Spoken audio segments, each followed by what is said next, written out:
delegates, the official party has arrived at the entrance and in a few moments will enter the hall. May I ask for silence in the hall, please?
Mr. Governor General, Mr. Prime Minister, Mr. Premier, Mr. Mayor, Your Excellencies, ladies and gentlemen, it gives me great pleasure to declare open Habitat, the United Nations Conference on Human Settlements.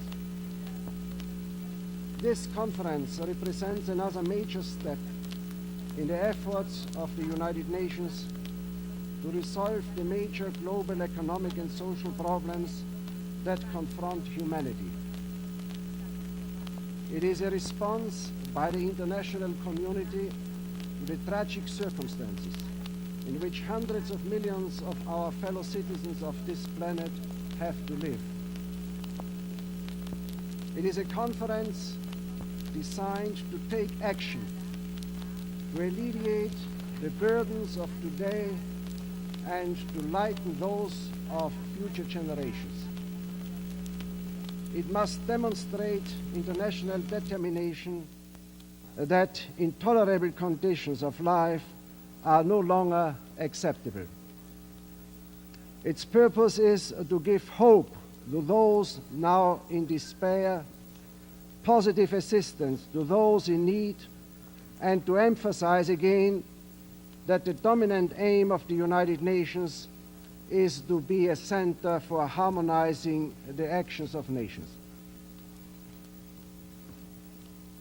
Ladies and gentlemen, we are honored today by the presence of His Excellency, the Right Honorable Jules Léger, Governor General of Canada, and of the Right Honorable Pierre Elliott Trudeau, Prime Minister of Canada, at this opening session of the conference. I am glad to have this opportunity of expressing to them and through them to the government and people of Canada our profound gratitude for the hospitality extended to the United Nations by inviting this conference to meet here in this beautiful city and for the assistance given in its preparation. We are equally grateful to the Honorable William Bennett and to His Worship Arthur Phillips, who are also present on this occasion, for their generosity extended to us by the citizens of British Columbia and this beautiful city of Vancouver. I should also like to take this opportunity to extend a warm welcome to the President of Mexico, His Excellency Mr. Luis Echeverria Alvarez, and all the other distinguished guests who are amongst us this morning.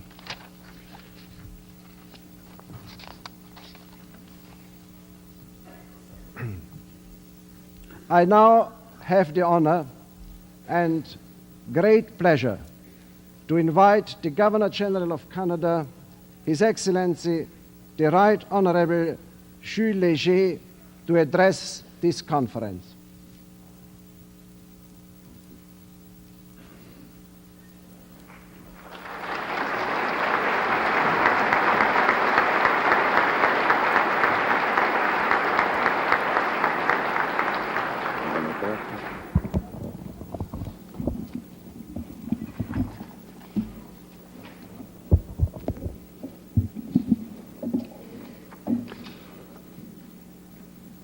Excellences, Mesdames, Messieurs, vous êtes saisis du problème le plus pressant de l'homme, celui de son habitat.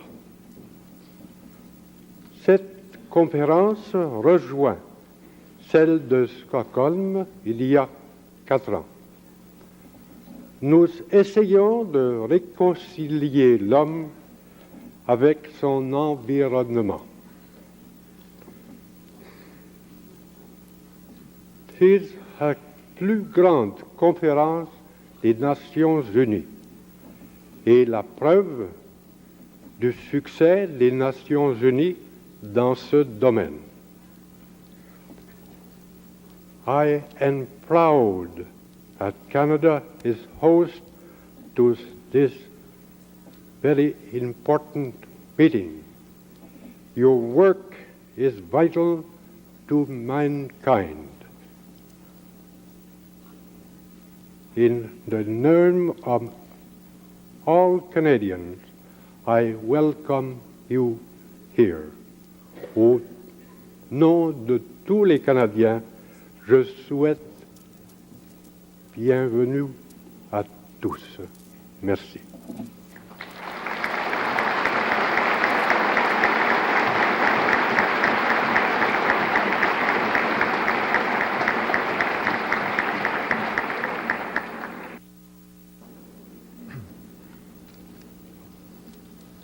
Monsieur le gouverneur général, je tiens à vous remercier de vos aimables paroles de bienvenue.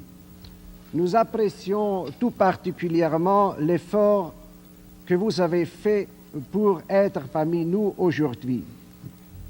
Nous sommes tous, j'en suis sûr, profondément touchés de vos remarques chaleureuses et des sentiments qu'elles expriment. I now have the honor to invite the Prime Minister of Canada, the Right Honourable Pierre Elliott Trudeau, to address this conference.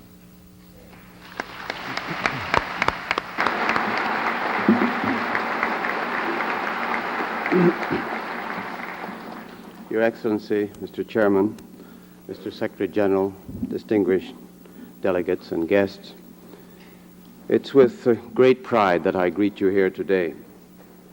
The pride is not mine alone, it is shared by all my fellow Canadians, and especially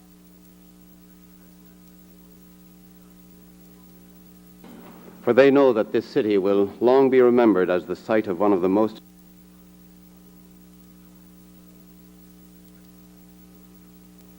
settlements. Canadians will not soon forget the honor that has been given them of hosting Habitat.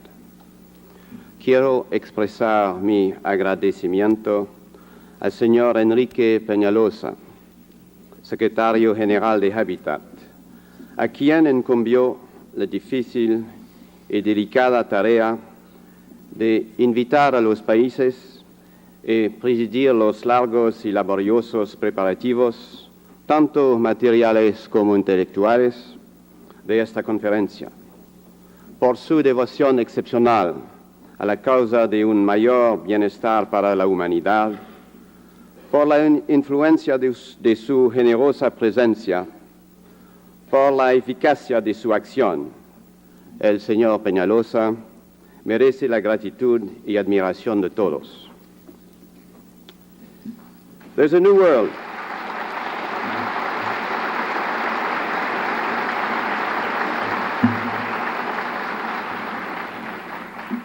A new world is in the making, and a spreading awareness of that fact. No longer can there be a measure of fortune without an equal measure of responsibility. No nation can afford to isolate itself in self-contemplation, clasping to its breast its possessions in denial to others. Human needs require us to be more open with one another. Modern techniques demand it. No longer is it possible, either morally or technically, not to be accountable. We have entered, willingly or otherwise, the era of a community of interest vital to the survival of the species. To me, that is the meaning of this historical gathering. Of all the factors that bear on this conference, I regard urgency to be as important as any. For too long, the relationship of man to his environment, of man as inhabitant of the planet, has been the subject of intellectual and somewhat abstract debate. Considered to be the domain only of scientists, bureaucrats, and on Sundays, theologians. It must pass to the people, become a vehicle of human benefit, become a symbol of hope for a richer and more wholesome life. I'm delighted that this process is underway, and particularly so among young people. They have made an impassioned commitment to human development and to a wholesome natural environment. It's a commitment which ignores formalities, which demands from authorities immediate corrective action or innovation. Les jeunes sont nombreux parmi les représentants des corps intermédiaires et des organismes non gouvernementaux qui se réunissent à côté de nous pour une conférence parallèle, le Forum d'Habitat. Qu'ils soient tous, eux aussi, les biens et les très bienvenus. Les longues expériences, les spécialisations, les hauts savoirs et les sagesses des délégués à Habitat, d'une part, et les imaginations, les originalités, les spontanéités, les audaces et les irrévérences accourues au Forum d'Habitat, d'autre part, ne sauraient se nuire. Ce merveilleux voisinage ne peut être qu'instruction et profit mutuel. Eux à côté et nous ici, nous nous posons les mêmes questions et nous voulons la même chose. Nous nous demandons tous ensemble que faire dès maintenant, de quelle façon agir immédiatement pour rendre vraiment humains les établissements humains, pour prévenir en même temps la dégradation du milieu naturel. Les uns et les autres, nous savons que nous disposons déjà de puissants moyens d'action politique, économique, social et technique, et nous entendons en faire l'inventaire et examiner en chaque cas leur application possible. Certes, je ne pense pas que les remue-méninges du Forum d'Habitat réussissent à faire des passoires avec les tabous des cultures et les opacités des traditions, obstacles qui gênent si scandaleusement l'action dans un monde où le changement est devenu une affaire de vie ou de mort. Mais j'ai grand hâte d'entendre les trompettes des Josué d'à côté et de voir quelle brèche nos indispensables malcommodes pratiqueront dans les murs de Jéricho, je veux dire dans les épaisseurs de tant de vieilles peurs et de conservatisme figé. Si l'idée de la solidarité mondiale est depuis assez longtemps partout présente aux esprits, elle n'est pas encore assez profondément descendue dans nos entrailles pour se faire sentiment et devenir la passion qu'elle doit être. On ne saurait dire que le sens de l'autre est bien aigu parmi les nations. Mais il existe, mais il est réel, mais il progresse et se développe. Les organismes internationaux dont l'humanité s'est dotée, à commencer par celui des Nations Unies, le plus ambitieux, le plus précieux de tous, en sont autant de signes. Stockholm, Bucarest, Rome en sont des manifestations, à mon sens, décisives, malgré la modestie de leurs résultats d'ordre pratique. Vancouver, enfin, j'en suis convaincu, marquera une étape encore plus importante, parce qu'elle prolonge et ramasse certains courants majeurs de préoccupation issus de conférences précédentes, et parce que son thème présente un caractère absolument fondamental. Le thème des établissements humains est d'une telle ampleur qu'il somme en quelque sorte de comparaître en sa quasi-totalité la culture de chaque pays participant. Car tout établissement humain, compris selon la pleine complexité de ses éléments et considéré à l'échelle nationale, tout établissement humain n'est pas autre chose qu'une culture donnée, occupée aux soins quotidiens de son existence. Pareil consentement à l'ouverture mutuelle me semble sans précédent sur le plan des relations internationales. The feeling of widespread and growing urgency, which has been so acute at recent international gatherings, seems to me to be even more intense and noticeable here. I'm not surprised that this should be so. Human settlements are linked so closely to existence itself, represent such a concrete and widespread reality, are so complex and demanding, so laden with questions of rights and desires, with needs and aspirations, so racked with injustices and deficiencies, that the subject cannot be approached with the leisurely detachment of the solitary theoretician. Man's habitat, with its infrastructure and its networks of public utilities, is an area of continuing intervention and perpetual rearrangement. In the still uncertain and groping realm of our intentions in this matter, there will be constant improvisation and expediency. It's necessary and inevitable that this should be so. For it's a question of existence. And existence is not a matter of waiting for something in the future. It's a question of the here and now. It's difficult to remain indifferent in the face of all of this. One feels overwhelmed in the midst of this assembly and its message of urgency by a spirit of feverish haste.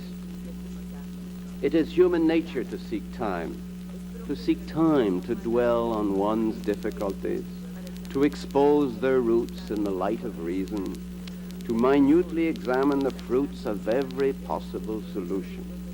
Unfortunately, we do not have the time. All we can do is cut back the foliage, to prune and trim, and try and combat the persistent resurgence of custom and tradition. No longer are we allowed the leisure of lingering. On the one hand, the irrational roots in our gardens are too deeply and too firmly entrenched to remove.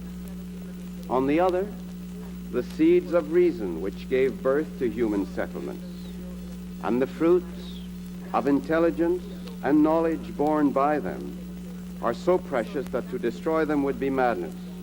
Furthermore, we have nothing at the moment to put in their place. Over the centuries, man has created wonderful structures and numerous architectural monuments in which to house himself. Yet, in all too many instances, the appearance of his dwellings and the conditions within them are deplorable. And they are inhuman when measured against our universally held ideals. This is the contradiction of the human condition itself. We are conscious, but not fully conscious. We are free, but our freedom is incomplete. We are rational, but not rational enough. Conditions beyond our control are attached to whatever we are, whatever we have, and whatever we do. Against these conditions, we must persist. Yet in the final analysis, we have to adjust to the fact that our success will never be more than partial. To attempt to eliminate that determinism would not only be foolhardy, it would be as impossible as escaping from the universe itself. No desire for integrity will ever eliminate our basic ambiguity. This ambiguity is the reason why almost all of the inventions associated with progress can turn against us. It sheds light on the ambivalence inherent in the notion of progress, and on the reason why, despite the magnificent structures of our philosophies, arts, and sciences, we have never been anything but provincials in the realm of reason. This ambiguity accounts for the fact that whereas in themselves our techniques and machines denote a high degree of rationality, they can in fact be unsufferably unreasonable from the psychological, social, and ecological viewpoints. Nevertheless, it is to them that we must look for new solutions by seeking ways of restoring them to their intentional purity and to the purposes for which they were originally intended. The organizers of Habitat rightly maintain that the world's nations now have the means to solve the problems of human settlements. Mankind has a technical and mechanical heritage which is extraordinarily rich, but which is misunderstood, mismanaged, and poorly utilized. Many thoughtful persons have reflected on the regrettable fact that our technically and mechanically oriented civilization has been unable to develop a universal technology in the true sense of the word, and a mechanology. What an incredible shortcoming this is. It means that technics and mechanics have not yet been endowed with a conceptual and critical apparatus which would enable us to understand them immediately for what they are, or with the specific systems of thought which would have integrated them with culture as they developed and would continuously have reoriented them. Had it been otherwise, had we been masters of techniques and mechanics, we would undoubtedly be less dependent on the empirical groping to which we have resigned ourselves. Be that as it may, time is pressing, and our intention to work steadfastly towards correcting the injustices we have perpetrated on mankind and the recklessness we have displayed towards nature is in itself an act of contrition. We are indeed beginning to understand that, as the Bible sternly declares in the Book of Wisdom, the universe will fight the reckless. And we're discovering the truth in the scriptural affirmation that the elements fight for the virtuous. Barbara Ward, who has outlined the objective and spirit of Habitat in a masterly fashion, and the authors of the papers written for study by the delegates, have stressed the demographic aspect of human settlements.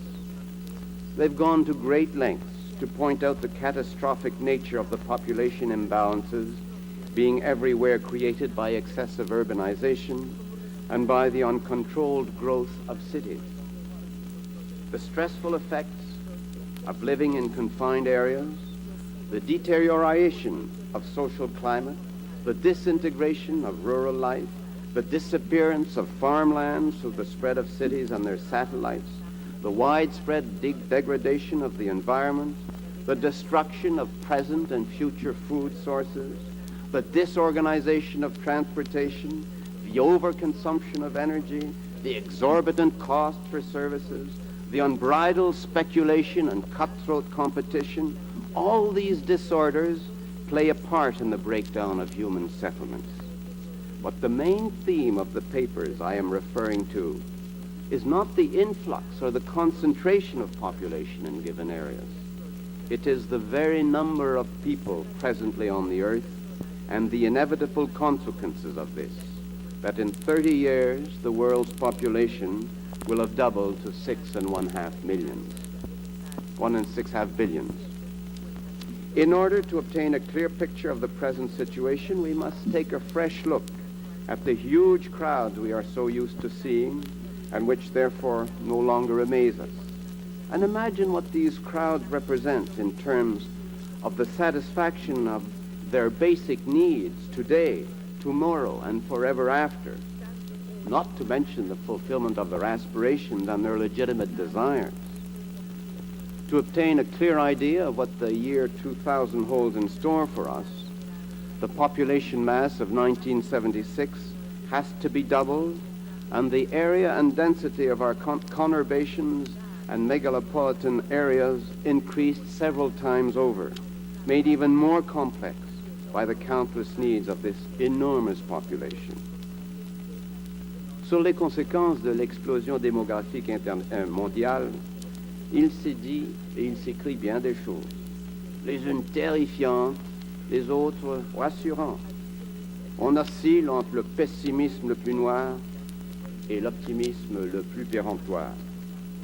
Je me méfie de l'un comme de l'autre. Ma position personnelle correspond assez bien à celle de Teilhard de Chardin. On sait que la prolifération humaine occupe une place centrale dans la pensée toute prophétique de cet extraordinaire savant. On sait aussi que Teilhard s'efforce constamment de nous en révéler le sens positif, tout en reconnaissant le risque d'échec qu'elle représente pour l'humanité prise en bloc. Le nombre est manifestement pour lui un facteur et un problème capital. Je crois qu'il serait ridicule de penser et d'agir comme si nous n'étions pas tellement nombreux sur cette terre. Le nombre pose déjà à l'humanité des problèmes écrasants quant à l'abri, quant au transport, quant à l'alimentation, quant à l'eau potable, quant à l'éducation, quant à l'embauche, quant au gouvernement, bref, quant à tous les aspects inimaginables de son installation et de son existence. Habitat est une conférence que le nombre occupera du commencement à la fin. Elle a lieu parce que nous sommes très, très nombreux. Or, les difficultés d'ordre psychologique que le nombre soulève sont d'une extrême gravité. La simple existence de chacun est noyée dans la coexistence de tous. Chacun doit désormais se redéfinir selon un rapport très étroit avec les autres, avec l'autre, c'est-à-dire avec l'être encombrant par excellence, qu'on appelle, quand il le faut absolument, son prochain. Or, le prochain, qui somme toute aura été assez discret jusqu'au siècle dernier, la croissance démographique l'a rendu très proche et va le rapprocher encore pour un voisinage inimaginablement indiscret. Comment allons-nous l'endurer, le nouveau prochain, dans les établissements de demain?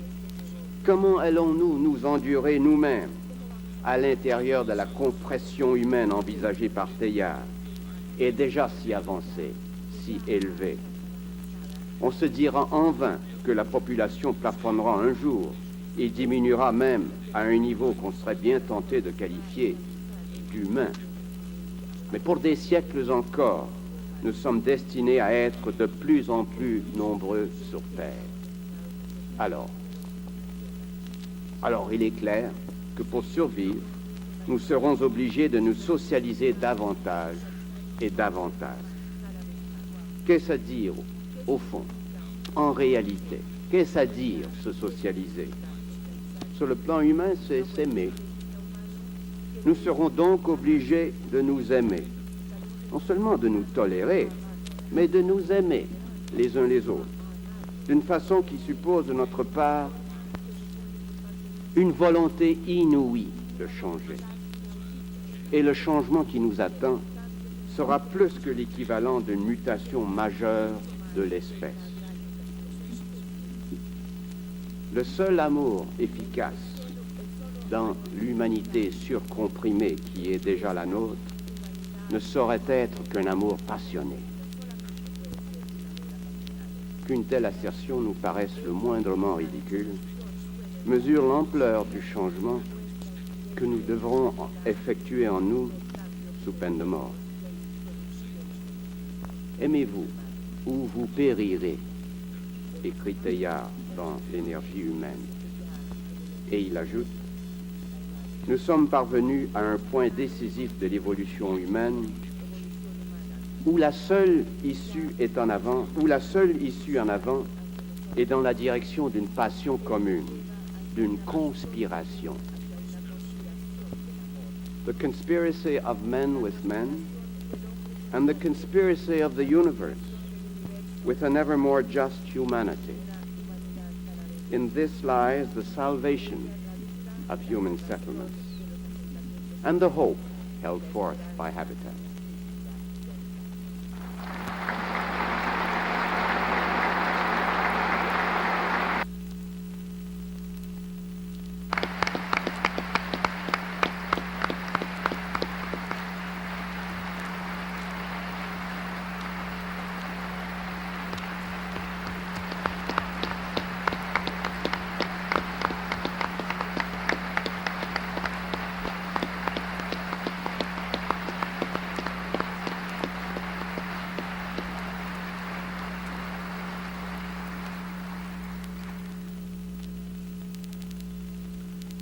Mr. Prime Minister, I thank you most warmly for your important statement. Your personal participation on this occasion, Mr. Prime Minister, underlines the commitment of Canada to the United Nations and to the goals of this historic conference.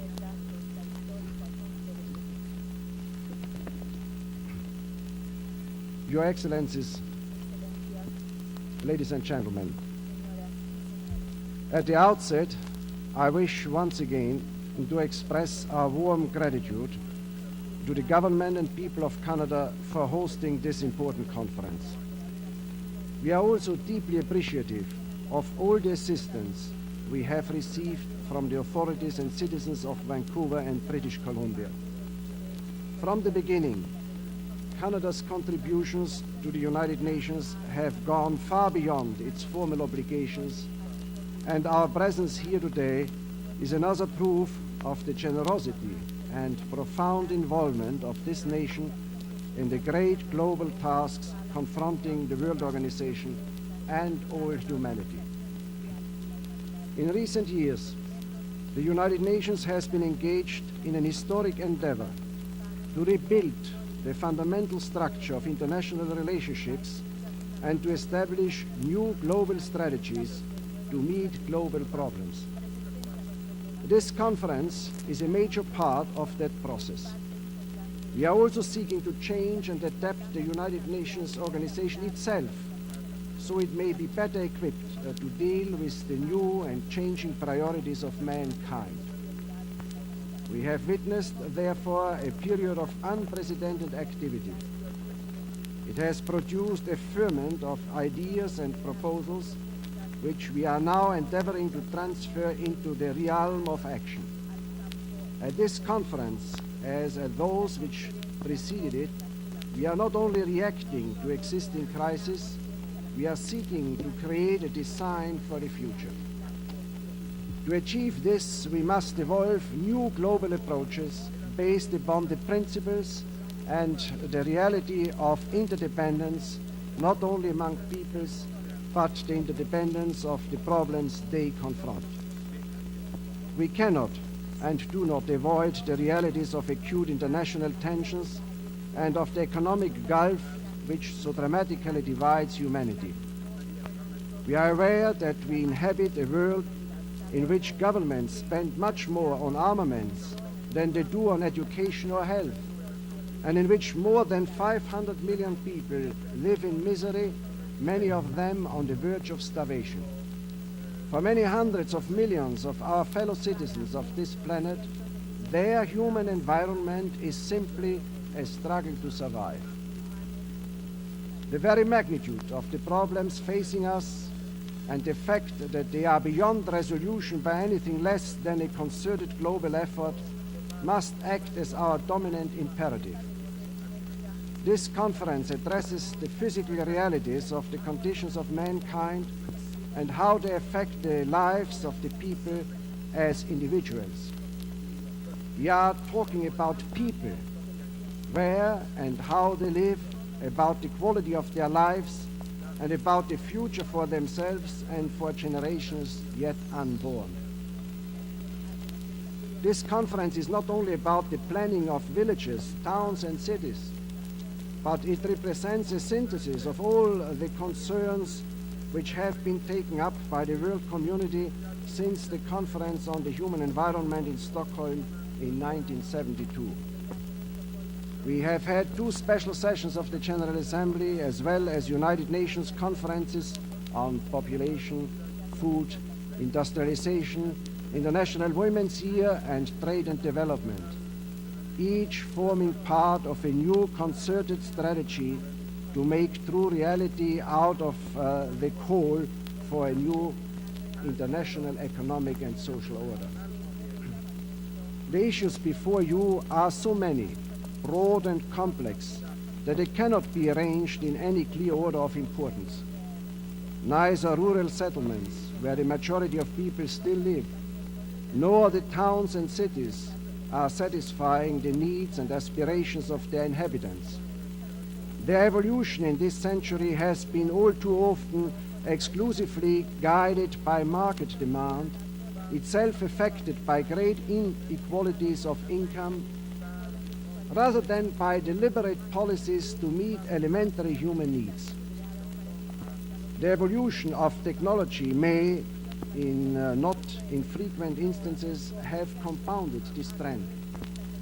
Technology has not been consciously geared towards the satisfaction of basic needs. Habitat technology has not been progressing at a pace comparable to that of industrial technology, and costs have remained high.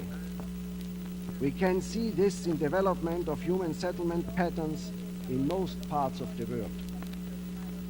Immense changes have occurred in the structure of the social and physical forms which govern human existence since the beginning of this century.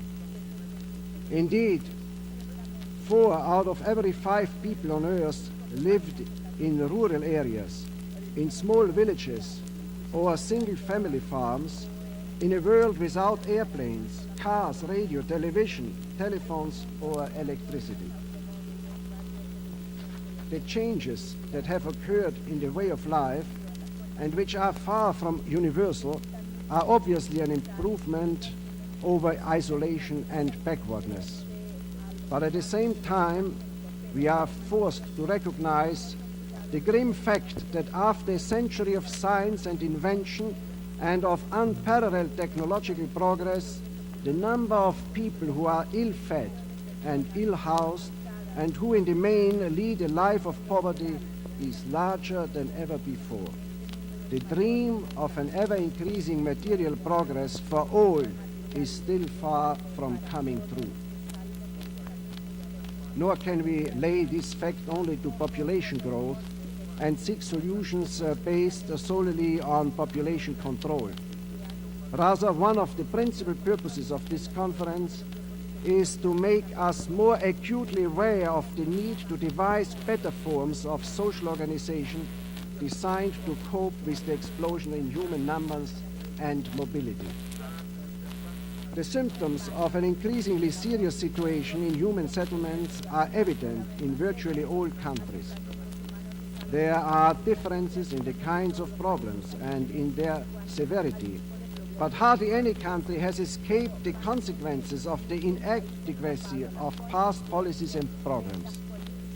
The most noxious of these symptoms are only 2 conspicuous: poverty and unemployment, rural stagnation and the mass exodus from the countryside into the cities, ever-spreading urban slums and squatter settlements, the worldwide and growing shortage of housing, the inability of governments to provide basic services of water and sanitation, the menace of air, water and land pollution, and the crisis in municipal finances in the face of augmenting burdens.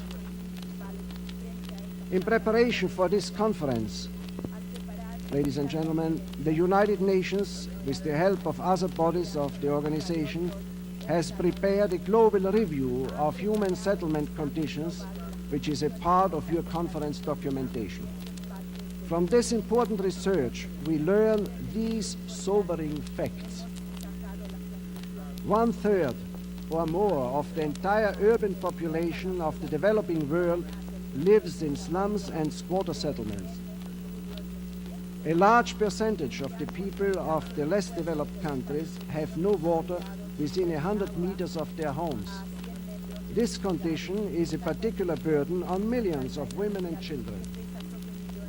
More than 1/2 of all people in developing countries have no electricity in their homes, and after the setting of the sun, lack an adequate source of light. These statistics on the living conditions of more than 1 billion people dramatically attest to our purpose here today and to the need for an additional dimension of human solidarity. And if such conditions exist today, what is the outlook for the future? It was made abundantly clear at the World Population Conference in Bucharest that the total number of people on our planet will double in the next 30 years. We cannot, therefore, complacently look to a world where the present structure of human settlements is doubled in kind, with twice the extension of slums and squatter settlements, twice the loss of land from urban sprawl, twice the confusion and frustration of urban congestion, and twice the pollution of air and water. Surely we know, as part of the global understanding that brought us here today, that things cannot go on as before.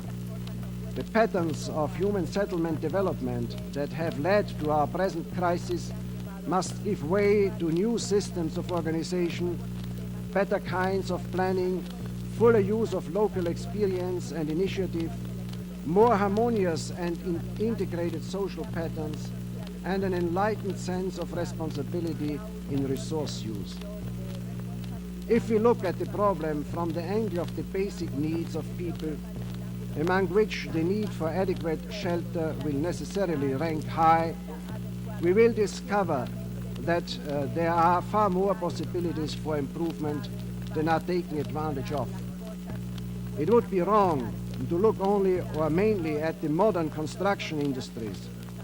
Houses are made of stone, wood, bricks, mud, of materials of one kind or another that are in easy reach in almost every country.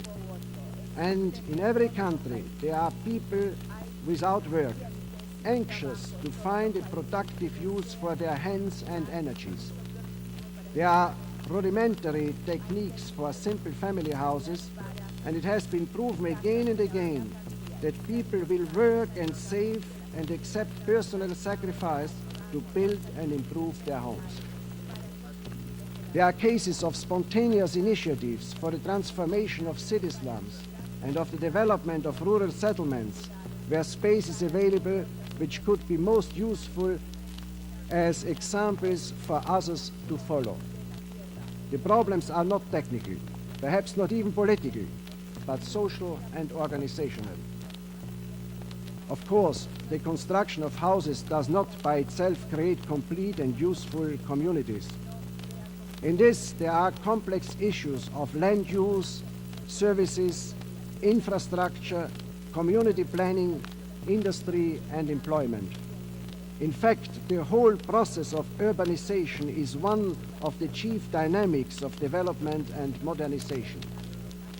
So we must realize that human settlements, including large metropolitan centers, will continue to grow in number and in size, particularly as the developing countries achieve their development goals.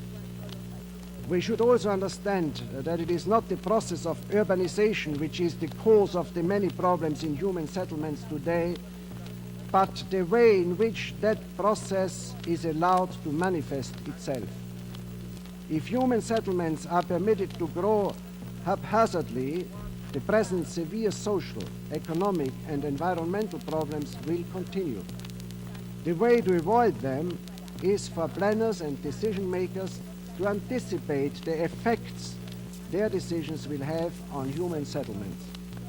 In doing so, they must not forget that solutions devised for one aspect may well have negative effects for others. It is good, therefore, that the United Nations system should address itself to this group of issues and help people to mutually benefit from their individual experiences. Ladies and gentlemen, this conference will consider a basic declaration of principles and a set of recommendations for national action and international cooperation. I would hope that embodied in these principles and recommendations will be the fundamental goal to set a minimum standard for decent housing for all people and to promote the social changes necessary to achieve this end. I have followed the preparations for the Habitat Conference over the past 2 years with special interest. I have been most encouraged by the very high level of participation at the regional preparatory conferences and in the meetings of the preparatory committee, and I have been impressed by the international response to the audiovisual program which gives Habitat its unique character. We are all indebted to the able Secretary General of the conference, Mr. Enrique Peñalosa, for his energy and his imaginative approach to this task. Distinguished delegates, ladies and gentlemen, this rapidly growing involvement is the result of the recognition by governments that the problems of human settlement throughout the world are crucial and demand urgent remedial action at national and international levels. The main impetus for change must come at the national level. Governments must accept the challenge laid down by the conditions that exist today and by the awesome demands of the future. They must assess their needs and bring about the mobilization of human and physical resources to meet them. After this conference, each government must decide the priority it will give to its human settlement problems and the urgency with which it will undertake the search for solutions.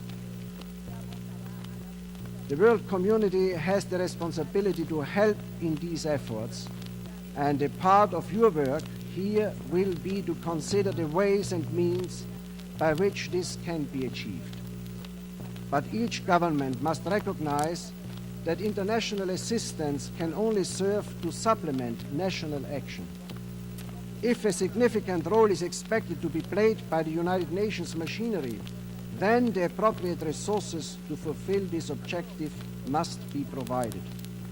I have no doubt that the conference, in discussing the policy options before it, will bear in mind the need for the institutional arrangements to be fully compatible with the underlying objectives for which they are designed, in this particular case, the purposes of multilateral cooperation which governments will set themselves to accomplish at this conference. Once the conference has formulated its recommendations in this regard, I shall indicate the technical and administrative implications to enable the UN General Assembly to give them practical effect. Your Excellencies, distinguished delegates, I am sure that I share with you the hope and expectation that this conference will succeed in creating a new initiative for change and improvement in the quality of life for all people, and especially for the half of mankind in most desperate need. Habitat can and should carry a message of hope. It can be a milestone in the creation of a more humane world system, a system mindful of our dependence on nature, of our interdependence upon each other, and of our trusteeship of the future. That is your mandate, distinguished delegates. I wish you all success in your important task, and I thank you.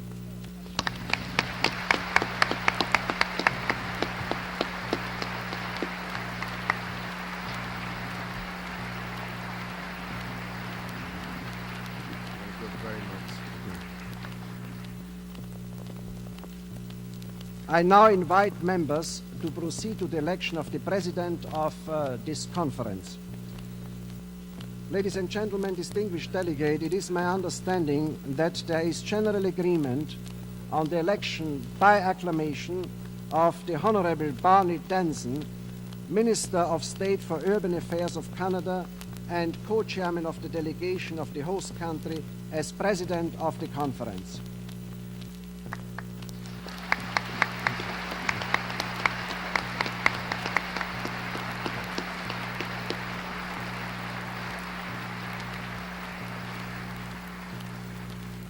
It gives me great pleasure, therefore, to declare the Honorable Barney Danson of Canada elected President of Habitat, United Nations Conference on Human Settlements.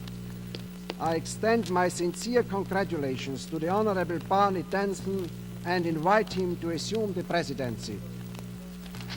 May I request the Chief of Protocol to escort the President to the podium.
Mr. Secretary General, Your Excellency the Governor General, Mr. Prime Minister, Mr. Premier, Mr. Mayor, and distinguished delegates, I am indeed grateful to you all for the honor that you have paid to me and my country, and I hope I will do my utmost to warrant your confidence throughout these proceedings.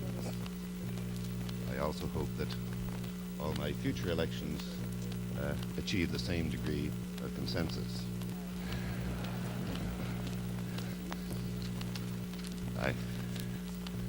I'm sure I speak for all distinguished delegates and speak on your behalf to express our appreciation to Secretary General Peñalosa and his small but highly efficient staff for their dedicated work over the years, which has brought us to this moment today.